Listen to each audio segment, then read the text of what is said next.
Hello बच्चों, let's read the question.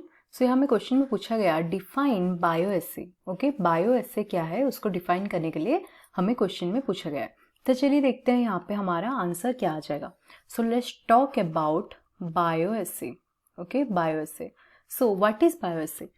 This is basically, we can say simply, assessment of a biological substance. Okay, this is nothing but the assessment of a biological substance. किसी biological substance का assessment को हम क्या बोलेंगे? That is called as bioassay. Now we will talk about like ये actually में होता क्या है, इसके definition पे अगर हम जाएं, so bioassay is nothing but the determination of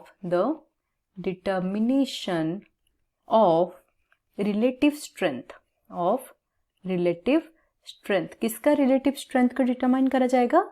relative strength of a substance. कोई भी substance, जैसे कि different types के drugs develop होते हैं, तो उन ड्रग्स या किसी अदर सब्सटेंस का जो रिलेटिव स्ट्रेंथ होता है उसको डिटरमाइन करना कैसे? By comparing its effect on a test organism. कोई भी टेस्ट ऑर्गेनिज्म के ऊपर टेस्ट करके और उसके साथ कंपेयर करके हम उसका रिलेटिव स्ट्रेंथ जान सकते हैं। Okay, and that to with that of a standard preparation. इसमें क्या किया जाता है?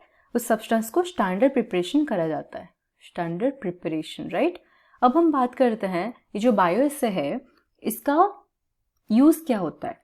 Okay, so this is very crucial for the development of new drugs. So use अगर हम देखें, it is useful in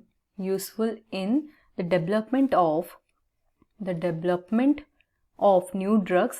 different types के जो new drugs develop हो रहे हैं उसके development में बायोएसे यूज किया जाता है। Okay, and it has also another use, ये मॉनिटर करने में हेल्प करता है एनवायरमेंटल पॉल्यूटेंट्स को। Okay, also useful to monitor किस चीज को मॉनिटर करने में हेल्प करता है? Monitoring the environmental